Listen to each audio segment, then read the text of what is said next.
Good afternoon, Internet. My name is Anna, and today I'm going to be doing the Reading Rush tag. I don't think there's a special name for it. I think it's just the Reading Rush tag. So if you've been following the Reading Rush, today is the last day. It's Sunday. I've done my TBR list. I've vlogged every day. Are they the best vlogs ever? No, they're not. But I did it. And the last video challenge that I want to accomplish is their tag. So Raylene and Ariel, the two women who are running the Reading Rush, they created a tag. I have all of the questions and my answers written down in the Reading Rush journal that I bought as part of their merch to support the whole event. So I'm just going to read these off, hold up some books. If I don't have a book, I'm going to throw up a picture of it so you kind of know what I'm talking about. And then all of this is based on a marathon because it's a readathon. So the Reading Rush tag, question number 1, Warmup. A book that stretches your mind. So for this, I have a physical copy. I'm going to say Holes. So I read this book in 6th grade. Technically, I think this book was read to me in 6th grade. So I've mentioned this in previous videos, but I have dyslexia. So in 6th grade, I went to 4 different elementary schools. And one of them, we were put in a separate class for English, basically. And I'm not gonna knock it, like it wasn't great being singled out from everybody else, but one of the things I did like about it is everything was targeted towards kids who also had learning disabilities, and we listened to our teacher read Holes. It was not like the whole class period, it was like we would get a chapter a day maybe. And I was fascinated by it, loved it, bought it, reread it myself, and then when the movie came out, I was like, amazed. The movie is so good. It still holds up in my opinion. Someone recently did a video essay about the movie Holes and like how poignant and well done it was. And now I can't think of the name off the top of my head. So I am going to insert that up here and I will put a link in my description box because you need to go watch that video essay. It is excellent. It can say everything about Holes that I can't say. Highly recommend it. So the reason I picked this book for stretching your mind is honestly, I was not exposed to anything that was in this book prior to it being read to me. So the fact that a kid got in trouble, even though he was innocent, and then sent to, I mean, let's call it what it is. It's like a prison camp almost. They're calling it a camp to like help rehabilitate him, but it's basically a prison where they have to go dig a hole that's 5 feet deep and 5 feet wide all the way around every single day. So yeah, it really stretched my brain of like consequences, even when you're innocent, like what could happen. And then there's a curse in this book that has to do with his ancestors. And there's a curse basically on another person that has to do with their ancestors. And I just think it was really well written. Like I said, that video essay could say it way better than I could. I'm probably babbling and sound ridiculous, but as a 6th grader, this blew my mind. I absolutely loved it. So there you go. All right, number 2, Start Line, a book you started but didn't finish. I have 2 answers for this. One is a good book and one is a not so great book in my personal opinion. Other people love it. So first off, I started reading Interview with a Vampire or Interview with the Vampire by Anne Rice. I'll throw it up. In college, loved it because I loved the movie and I knew I was going to like the book. So I loved it. And then at some point I had to return it to the library. I wasn't done and I never checked it out again. And I don't know that I ever will. So there's the easy answer. The hard answer would be Outlander, which I borrowed from my cousin. I was an adult when I read it. I wasn't like a teenager or a kid. I think I had already been teaching for a few years. And I did not know what I was getting myself into. And in the beginning, I enjoyed it. It was fine. And then all of a sudden, there's this, I'm going to call it the incident. Anyone who's read the book probably knows what I'm talking about. And I literally threw that book, and I apologize if my cousin is watching this. I am sorry. I literally threw the book, and I never picked it up again. I never finished it, and I don't care to finish it. And when my mom started watching the show and she would talk about it and I'd be like, yeah, I know exactly what you're talking about in season 1 because I read most of the first book. But no, I don't like it and I'm never going to finish it. So I'll throw the cover of that up there too if I haven't already. All right, number 3. sprint. A book you read or a book you read really quickly. I am not a quick reader. Okay, being dyslexic, I am a naturally slow reader, especially in order to like have the proper comprehension to understand what I'm reading. I read slower than everybody else. However, I was a very vivacious reader in college, and my answer to this question is just listen. So I did not read contemporary young adult novels in high school when most people read them. I discovered them in college, and I was on spring break with my friends in Montana.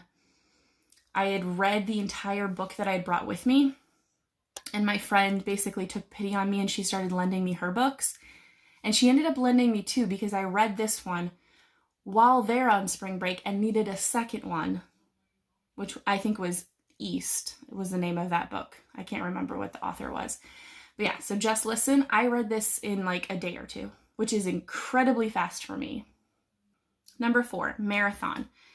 Your favorite long book. Well, this is easy.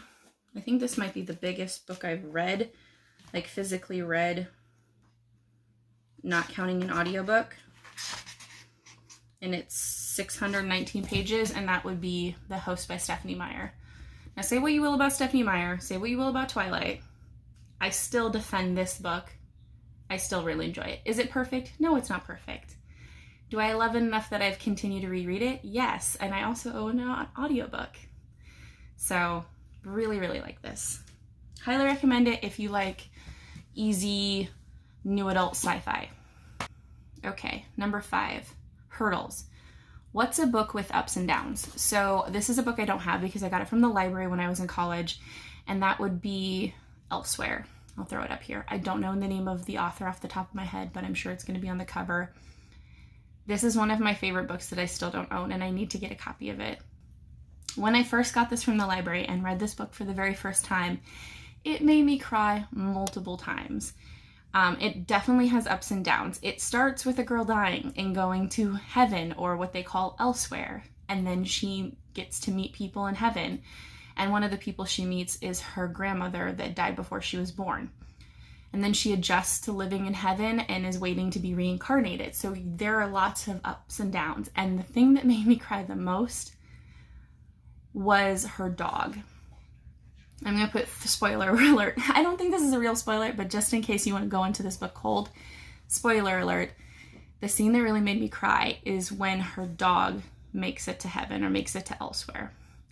So the very first chapter of this book is not told from the perspective of the girl. It's told from this perspective of her dog, and like her dog realizing that she died and her watching her family kind of deal with the grief. And then in Elsewhere, the girl is de-aging in order, like she's going back from like 16 all the way down to a baby. And then once she becomes a baby, she can be reincarnated. So she's living her life backwards in Elsewhere.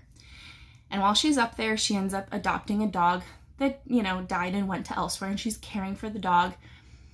And that dog is also aging backwards. And because it's a dog, it ages faster than her because it's younger than her. And then she has to send it down the river to be reincarnated. And that's really, really sad. But it's like a day or two or not very long after that a new dog shows up. And it's her dog from the very first chapter of the book has just passed away, and she gets to see her dog again in Elsewhere.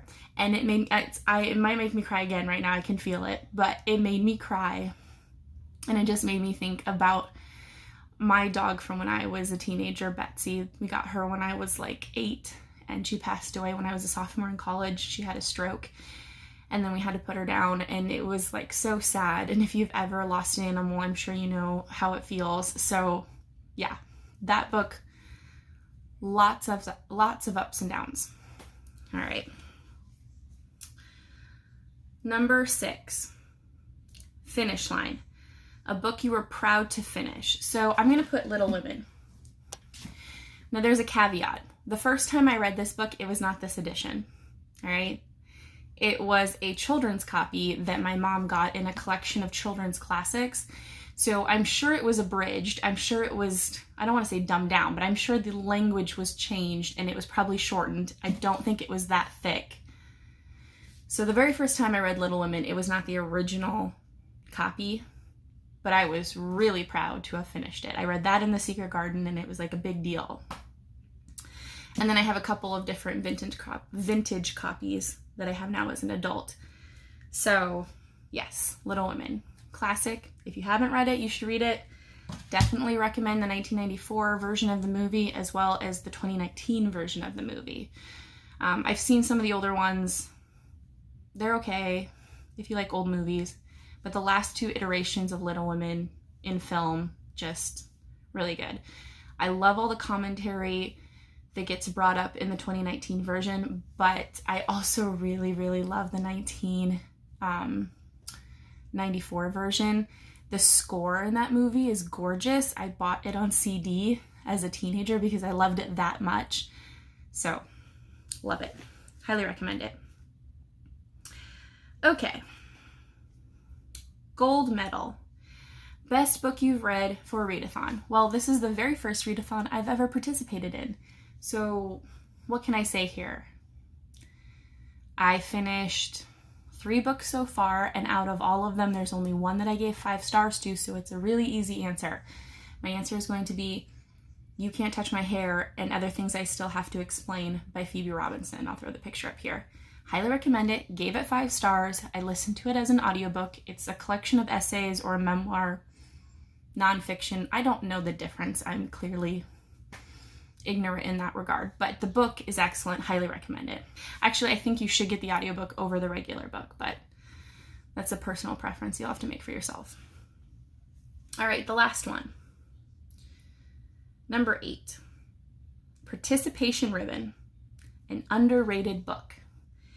And this was the only one that nothing came to me right away. I couldn't think of anything right away.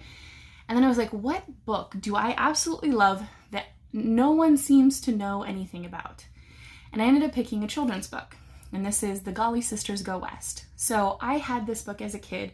This is not my original copy from a kid. My mom has that. It's in hardback. But I read it so many times, and I had my parents read it to me when I was a kid. And then when I was starting to create my own collection of books, I repurchased it. And then I found out, oh my goodness, there's other Golly Sister stories. So I had to go find those. They were out of print. I could only get used copies, so I have them up on my bookshelf, but they're like real rough. But yeah, this one is my favorite because it's the one I had as a child. And it's probably going to be the easiest one for you to find if you want to go find it. But I highly recommend it. It's 2 sisters going west. They're in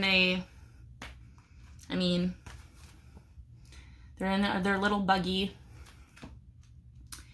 And they are like singers and dancers, and they put on a show. And there's just a lot of shenanigans.